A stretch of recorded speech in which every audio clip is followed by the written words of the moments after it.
ਸਤਿ ਸ੍ਰੀ ਅਕਾਲ ਜੀ। ਤੁਸੀਂ ਵੇਖ ਰਹੇ ਹੋ ਪੰਜਾਬ ਮੇਲ USA TV। ਮੈਂ ਹਾਂ ਕਮਲਪ੍ਰੀਤ ਸਿੰਘ ਤੇ ਲੈ ਕੇ ਹਾਜ਼ਰ ਹਾਂ ਦੁਨੀਆ ਭਰ ਦੀਆਂ ਚੋਣਵੀਆਂ ਖਬਰਾਂ।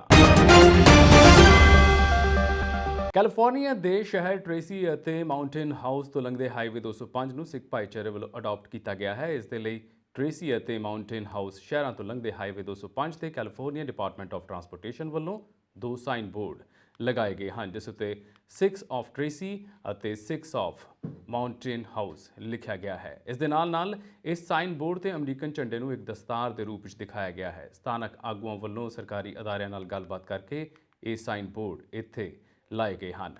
ਇਸ ਨਾਲ ਸਿੱਖ ਕੌਮ ਦੀ ਅਮਰੀਕਾ ਵਿੱਚ ਸ਼ਨਾਖਤ ਹੋਣ 'ਚ ਵੱਡੀ ਮਦਦ ਮਿਲੇਗੀ। ਜ਼ਿਕਰਯੋਗ ਹੈ ਕਿ ਪਿਛਲੇ ਸਾਲ ਟ੍ਰੇਸੀ ਵਿਖੇ ਬਜ਼ੁਰਗ ਪਰਮਜੀਤ ਸਿੰਘ ਨੂੰ ਗੋਲੀਆਂ ਮਾਰ ਕੇ ਮਾਰ ਦਿੱਤਾ ਗਿਆ ਸੀ ਅਤੇ ਸੰਬੰਧਿਤ ਜੱਜ ਵੱਲੋਂ ਕੇਸ ਚੱਲਣ ਤੋਂ ਬਾਅਦ ਹਾਲ ਦੀ ਘੜੀ ਕਥਿਤ ਮੁਲਜ਼ਮ ਨੂੰ ਛੱਡ ਦਿੱਤਾ ਗਿਆ ਹੈ। ਹੁਣ ਫਿਰ ਪੁਲਿਸ ਵਿਭਾਗ ਨੇ ਇਸ ਕਤਲ ਦੀ ਗੁੱਥੀ ਨੂੰ ਸੁਲਝਾਉਣ ਲਈ ਦੁਬਾਰਾ ਕੇਸ ਖੋਲ੍ਹਿਆ ਹੈ। ਹੀਥਰੋ ਹਵਾਈ ਅੱਡੇ ਤੋਂ ਉਡਾਨ ਭਰਨ ਵਾਲੇ ਯਾਤਰੀ ਯੂਕੇ ਵਿੱਚ ਕੋਵਿਡ-19 ਲਈ ਟੈਸਟ ਕਰਵਾ ਸਕਣਗੇ, ਪਰ ਇਸ ਲਈ ਉਹਨਾਂ ਨੂੰ 80 ਪਾਉਂਡ ਭੁਗਤਾਨ ਵੀ ਕਰਨਾ ਪਏਗਾ।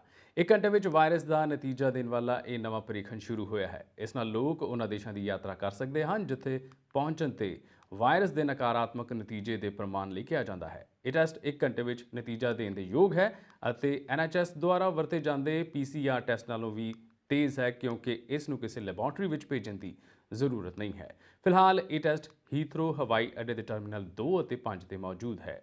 ਇਸ ਟੈਸਟ ਦੀ ਸਹੂਲਤ ਬ੍ਰਿਟਿਸ਼ ਏਅਰਵੇਜ਼, ਵਰਜਨ ਐਟਲਾਂਟਿਕ ਅਤੇ ਕੈਥੇ ਪੈਸੀਫਿਕ ਏਅਰਲਾਈਨਸ ਦੇ ਰਹੀਆਂ ਹਨ।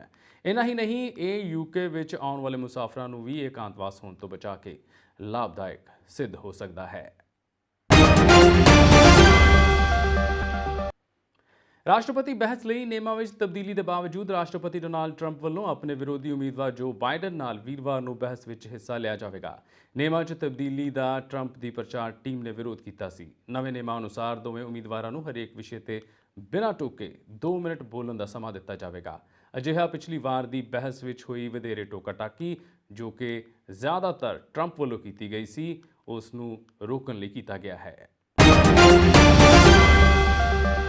ਅਮਰੀਕੀ ਟੈਕਨੋਲੋਜੀ ਫਰਮ ਕਵਾਲਕਾਮ ਨਾਲ ਮਿਲ ਕੇ ਰਿਲਾਇੰਸ ਜੀਓ ਨੇ ਅਮਰੀਕਾ 'ਚ ਆਪਣੀ 5G ਟੈਕਨੋਲੋਜੀ ਦਾ ਸਫਲ ਪਰੀਖਣ ਕੀਤਾ ਹੈ। ਅਮਰੀਕਾ ਦੇ ਸੈਨ ਡਿਆਗੋ 'ਚ ਹੋਏ ਇੱਕ ਵਰਚੁਅਲ ਈਵੈਂਟ 'ਚ ਇਹ ਐਲਾਨ ਕੀਤਾ ਗਿਆ। ਰਿਲਾਇੰਸ ਜੀਓ ਦੇ ਪ੍ਰਧਾਨ ਮੈਥਿਊ ਓਮਾਨ ਨੇ ਕਵਾਲਕਾਮ ਈਵੈਂਟ 'ਚ ਕਿਹਾ ਕਿ ਕਵਾਲਕਾਮ ਅਤੇ ਰਿਲਾਇੰਸ ਦੀ ਸਬਸਿਡਰੀ ਰੈਡਿਸਿਸ ਨਾਲ ਮਿਲ ਕੇ ਅਸੀਂ 5G ਟੈਕਨੀਕ ਤੇ ਕੰਮ ਕਰ ਰਹੇ ਹਾਂ ਤਾਂ ਕਿ ਭਾਰਤ 'ਚ ਇਸ ਨੂੰ ਛੇਤੀ ਲਾਂਚ ਕੀਤਾ ਜਾ ਸਕੇ। ਲਗਭਗ 3 ਮਹੀਨੇ ਪਹਿਲਾਂ ਹੀ 15 ਜੁਲਾਈ ਨੂੰ ਰਿਲਾਇੰਸ ਦੀ ਇੰਡਸਟਰੀ ਦੀ ਆਮ ਸਭਾ 'ਚ ਰਿਲਾਇੰਸ ਜੀਓ ਦੇ ਮਾਲਿਕ ਮੁਕੇਸ਼ ਅੰਬਾਨੀ ਨੇ 5G ਟੈਕਨੋਲੋਜੀ ਦੇ ਇਜਾਦ ਦਾ ਐਲਾਨ ਕੀਤਾ ਸੀ। ਘਰੇਲੂ ਸੰਸਾਧਨਾਂ ਦਾ ਇਸਤੇਮਾਲ ਕਰ ਵਿਕਸਿਤ ਕੀਤੀ ਗਈ ਇਸ ਤਕਨੀਕ ਨੂੰ ਸੌਂਪਦੇ ਹੋਏ ਮੁਕੇਸ਼ ਅੰਬਾਨੀ ਨੇ ਕਿਹਾ ਸੀ ਕਿ 5G ਸਪੈਕਟਰਮ ਉਪਲਬਧ ਹੁੰਦੇ ਹੀ ਰਿਲਾਇੰਸ ਜੀਓ 5G ਤਕਨੀਕ ਦੀ ਟੈਸਟਿੰਗ ਲਈ ਤਿਆਰ ਹੈ ਅਤੇ 5G ਤਕਨੀਕ ਦੀ ਸਫਲ ਟੈਸਟਿੰਗ ਤੋਂ ਬਾਅਦ ਇਸ ਤਕਨੀਕ ਦੇ ਨਿਰਯਾਤ ਤੇ ਰਿਲਾਇੰਸ ਜ਼ੋਰ ਦੇਵੇਗਾ। ਭਾਰਤ ਵਿੱਚ ਅਜੇ ਤੱਕ 5G ਤਕਨੀਕ ਦੀ ਟੈਸਟਿੰਗ ਲਈ ਸਪੈਕਟਰਮ ਉਪਲਬਧ ਨਹੀਂ ਹੋ ਸਕਿਆ ਹੈ, ਪਰ ਅਮਰੀਕਾ 'ਚ ਰਿਲਾਇੰਸ ਜੀਓ ਦੀ 5G ਤਕਨੀਕ ਦਾ ਸਫਲ ਪਰੀਖਣ ਕਰ ਲਿਆ ਗਿਆ ਹੈ।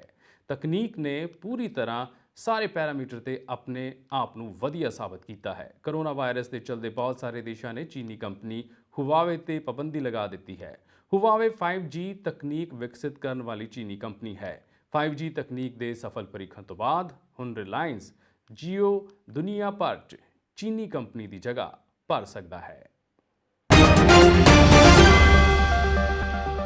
US ਡਿਪਾਰਟਮੈਂਟ ਆਫ ਲੇਬਰ ਦੇ ਖਿਲਾਫ ਕੁਝ ਸੰਗਠਨ, ਯੂਨੀਵਰਸਿਟੀ ਅਤੇ ਬਿਜ਼ਨਸਮੈਨ ਵੱਲੋਂ ਮੁਕੱਦਮਾ ਦਰਜ ਕੀਤਾ ਗਿਆ ਹੈ। ਇਹ ਮੁਕੱਦਮਾ ਹਾਲ ਹੀ 'ਚ ਆਏ ਮਜ਼ਦੂਰਾਂ ਨਾਲ ਜੁੜੇ H-1B ਵੀਜ਼ਾ ਦੇ ਅੰਤਰਿਮ ਆਖਰੀ ਨਿਯਮ ਨੂੰ ਲੈ ਕੇ ਦਾਇਰ ਕੀਤਾ ਗਿਆ ਹੈ।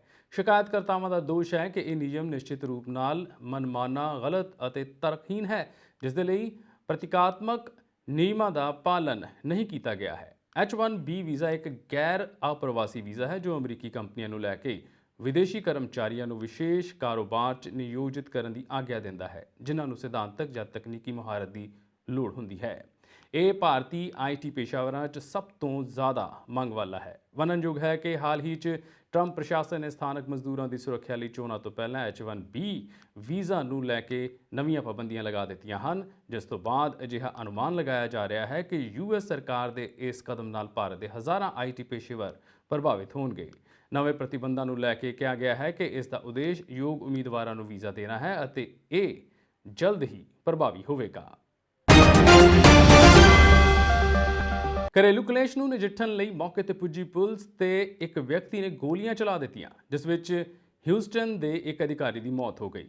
ਉੱਥੇ ਇੱਕ ਕੁੜੀ ਤੇ ਹੋਰ ਅਧਿਕਾਰੀ ਜ਼ਖਮੀ ਹੋ ਗਏ। ਪੁਲਿਸ ਮੁਖੀ ਆਰਟ ਐਸੇਵੇਡੋ ਨੇ ਦੱਸਿਆ ਕਿ ਪੁਲਿਸ ਟੀਮ ਸੂਚਨਾ ਦੇ ਬਾਅਦ ਦੱਖਣੀ ਪੱਛਮੀ ਹਿਊਸਟਨ ਸਥਿਤ ਇੱਕ ਅਪਾਰਟਮੈਂਟ ਵਿੱਚ ਸਵੇਰੇ 8 ਵਜੇ ਪੁੱਜੀ। ਉੱਥੇ ਹੀ ਉਹਨਾਂ ਨੂੰ ਇੱਕ ਬੀਬੀ ਮਿਲੀ, ਜਿਸ ਨੇ ਦੱਸਿਆ ਕਿ ਉਹ ਘਰ ਛੱਡ ਰਹੀ ਹੈ ਪਰ ਉਸ ਦਾ ਪਤੀ ਉਸ ਨੂੰ ਸਮਾਨ ਨਹੀਂ ਲੈਣ ਦੇ ਰਿਹਾ।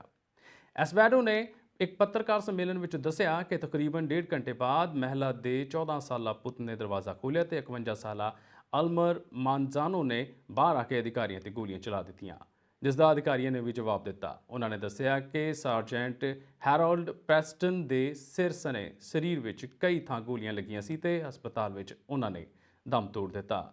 ਉਹਨਾਂ ਦੱਸਿਆ ਕਿ ਇੱਕ ਹੋਰ ਅਧਿਕਾਰੀ ਕੋਟਨੀ ਵਾਲਰ ਦੀ ਬਾਂਹ ਵਿੱਚ ਗੋਲੀ ਲੱਗੀ ਹੈ ਅਤੇ ਹੁਣ ਉਹਨਾਂ ਦੀ ਹਾਲਤ ਸਥਿਰ ਹੈ। ਉਹਨਾਂ ਦੱਸਿਆ ਕਿ ਮਾਨਜ਼ਾਨੋ ਅਤੇ ਕਿਸ਼ੋਰ ਦੋਹਾਂ ਨੂੰ ਗੋਲੀ ਲੱਗੀ ਹੈ ਤੇ ਉਹਨਾਂ ਦੀ ਜਾਨ ਨੂੰ ਕੋਈ ਖਤਰਾ ਨਹੀਂ ਹੈ। ਕੋਰੋਨਾ ਸੰਕਟ ਕਾਲ ਦੌਰਾਨ ਰੋਜ਼ਾਨਾ ਬੁਰੀਆਂ ਖਬਰਾਂ ਹੀ ਸੁਣਨ ਨੂੰ ਮਿਲਦੀਆਂ ਹਨ, ਪਰ ਬੀਤੇ ਦਿਨੀ ਇੱਕ ਕੈਨੇਡੀਅਨ ਵਿਅਕਤੀ ਦੀ $5.39 ਮਿਲੀਅਨ ਦੀ ਲਾਟਰੀ ਲੱਗਣ ਦੀ ਚੰਗੀ ਖਬਰ ਸੁਣਨ ਨੂੰ ਮਿਲੀ ਹੈ।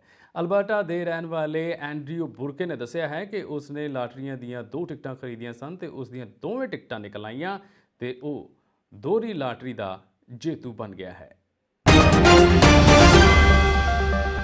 ਪਾਕਿਸਤਾਨ ਦੇ ਕਰਾਚੀ ਸ਼ਹਿਰ ਵਿੱਚ ਬੁੱਧਵਾਰ ਨੂੰ ਇੱਕ ਵੱਡਾ ਬੰਬ ਧਮਾਕਾ ਹੋਇਆ। ਪਾਕਿਸਤਾਨੀ ਮੀਡੀਆ ਦੇ ਮੁਤਾਬਕ ਇਹ ਧਮਾਕਾ ਗੁਲਸ਼ਨ ਇਕਬਾਲ ਵਿੱਚ ਕਰਾਚੀ ਯੂਨੀਵਰਸਿਟੀ ਮਸਕਨ ਗੇਟ ਦੇ ਸਾਹਮਣੇ ਇੱਕ 4 ਮੰਜ਼ਿਲਾ ਇਮਾਰਤ ਵਿੱਚ ਹੋਇਆ। ਇਸ ਧਮਾਕੇ ਵਿੱਚ 3 ਲੋਕਾਂ ਦੀ ਮੌਤ ਹੋ ਗਈ ਅਤੇ 15 ਲੋਕਾਂ ਦੇ ਜ਼ਖਮੀ ਹੋਣ ਦੀ ਖਬਰ ਹੈ। ਅਧਿਕਾਰੀਆਂ ਨੇ ਕਿਹਾ ਕਿ ਸਾਰੇ ਜ਼ਖਮੀ ਲੋਕਾਂ ਅਤੇ ਮ੍ਰਿਤਕਾਂ ਨੂੰ ਪਟੇਲ ਹਸਪਤਾਲ ਲਿਜਾਇਆ ਗਿਆ ਹੈ। ਧਮਾਕੇ ਦੀ ਪ੍ਰਕਿਰਤੀ ਦਾ ਹਾਲੇ ਤੱਕ ਪਤਾ ਨਹੀਂ ਚੱਲ ਸਕਿਆ ਹੈ, ਭਾਵੇਂ ਕਿ ਮੁਬੀਨਾ ਟਾਊਨ ਪੁਲਿਸ ਦੇ SHO ਨੇ ਕਿਹਾ ਹੈ ਕਿ ਇਹ ਇੱਕ ਸਿਲੰਡਰ ਧਮਾਕਾ ਲੱਗਦਾ ਹੈ। ਉਹਨਾਂ ਕਿਹਾ ਕਿ ਬੰਬ ਰੋਧੂ ਦਸਤਾ ਧਮਾਕੇ ਦੇ ਕਾਰਨਾਂ ਦੀ ਪੁਸ਼ਟੀ ਕਰਨ ਦੇ ਲਈ ਪਹੁੰਚ ਰਿਹਾ ਹੈ। ਧਮਾਕਾ ਇੱਕ ਇਮਾਰਤ ਦੀ ਦੂਜੀ ਮੰਜ਼ਲ ਤੇ ਹੋਣ ਦਾ ਸ਼ੱਕ ਹੈ। ਪਾਕਿਸਤਾਨ ਦੇ ਕਰਾਚੀ ਸ਼ਹਿਰ ਵਿੱਚ ਬੁੱਧਵਾਰ ਨੂੰ ਇੱਕ ਵੱਡਾ ਬੰਬ ਧਮਾਕਾ ਹੋਇਆ। ਪਾਕਿਸਤਾਨੀ ਮੀਡੀਆ ਦੇ ਮੁਤਾਬਕ ਇਹ ਧਮਾਕਾ ਗੁਲਸ਼ਨ ਇਕਬਾਲ ਵਿੱਚ ਕਰਾਚੀ ਯੂਨੀਵਰਸਿਟੀ ਮਸਕਨ ਗੇਟ ਦੇ ਸਾਹਮਣੇ ਇੱਕ 4 ਮੰਜ਼ਿਲਾ ਇਮਾਰਤ ਵਿੱਚ ਹੋਇਆ। ਇਸ ਧਮਾਕੇ ਵਿੱਚ 3 ਲੋਕਾਂ ਦੀ ਮੌਤ ਹੋ ਗਈ ਅਤੇ 15 ਲੋਕਾਂ ਦੇ ਜ਼ਖਮੀ ਹੋਣ ਦੀ ਖਬਰ ਹੈ। ਅਧਿਕਾਰੀਆਂ ਨੇ ਕਿਹਾ ਕਿ ਸਾਰੇ ਜ਼ਖਮੀ ਲੋਕਾਂ ਅਤੇ ਮ੍ਰਿਤਕਾਂ ਨੂੰ ਪਟੇਲ ਹਸਪਤਾਲ ਲਿਜਾਇਆ ਗਿਆ ਹੈ। ਧਮਾਕੇ ਦੀ ਪ੍ਰਕਿਰਤੀ ਦਾ ਹਾਲੇ ਤੱਕ ਪਤਾ ਨਹੀਂ ਚੱਲ ਸਕਿਆ ਹੈ, ਭਾਵੇਂ ਕਿ ਮੁਬੀਨਾ ਟਾਊਨ ਪੁਲਿਸ ਦੇ SHO ਨੇ ਕਿਹਾ ਕਿ ਇਹ ਇੱਕ ਸਿਲੰਡਰ ਧਮਾਕਾ ਲੱਗਦਾ ਹੈ। ਉਹਨਾਂ ਕਿਹਾ ਕਿ ਬੰਬ ਰੋਧੂ ਦਸਤਾ ਧਮਾਕੇ ਦੇ ਕਾਰਨਾਂ ਦੀ ਪੁਸ਼ਟੀ ਕਰਨ ਲਈ ਪਹੁੰਚ ਰਿਹਾ ਹੈ। ਧਮਾਕਾ ਇੱਕ ਇਮਾਰਤ ਦੀ ਦੂਜੀ ਮੰਜ਼ਲ ਤੇ ਹੋਣ ਦਾ ਸ਼ੱਕ ਹੈ। ਚਸ਼ਮਦੀਦਾਂ ਨੇ ਦੱਸਿਆ ਕਿ ਆਲੇ ਦੁਆਲੇ ਦੀਆਂ ਇਮਾਰਤਾਂ ਦੀਆਂ ਖਿੜਕੀਆਂ ਦੇ ਨਾਲ ਕੁਝ ਗੱਡੀਆਂ ਵੀ ਨੁਕਸਾਨੀਆਂ ਗਈਆਂ।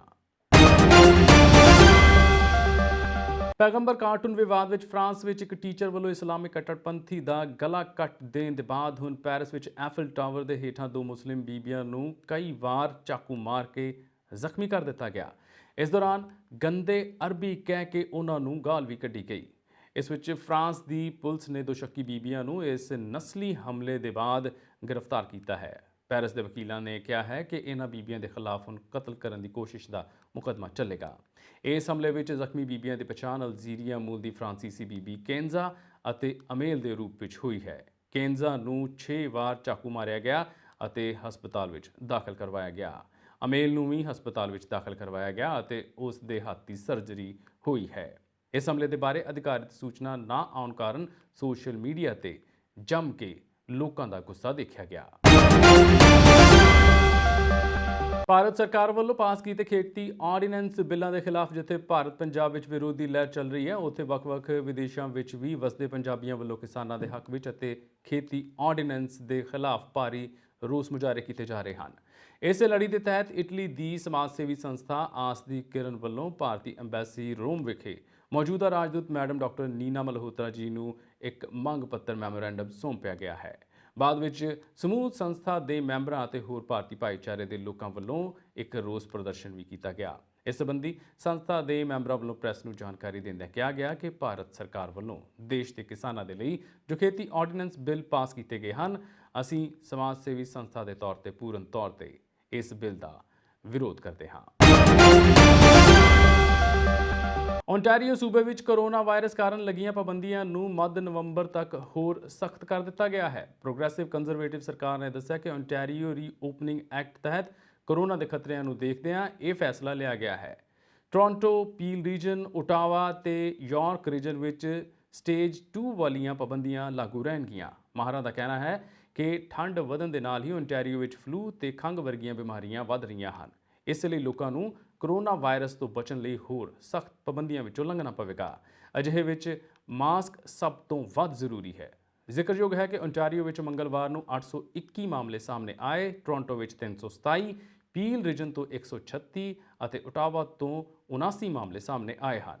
ਕੋਰੋਨਾ ਵਾਇਰਸ ਦੀ ਦੂਜੀ ਲਹਿਰ ਸ਼ੁਰੂ ਹੋਣ ਮਗਰੋਂ ਇੱਥੇ ਕੋਰੋਨਾ ਦੇ ਮਾਮਲੇ ਵੱਧਦੇ ਜਾ ਰਹੇ ਹਨ। ਇਹ ਸਨ ਦੁਨੀਆ ਭਰ ਦੀਆਂ ਚੋਣਵੀਆਂ ਖਬਰਾਂ। ਹੋਰ ਖਬਰਾਂ ਦੀ ਜਾਣਕਾਰੀ ਦੇ ਲਈ ਤੁਸੀਂ ਸਾਡੇ ਨਾਲ ਬਨੇ ਰਹੋ ਪੰਜਾਬ ਮੇਲ USA TV ਤੇ। ਧੰਨਵਾਦ।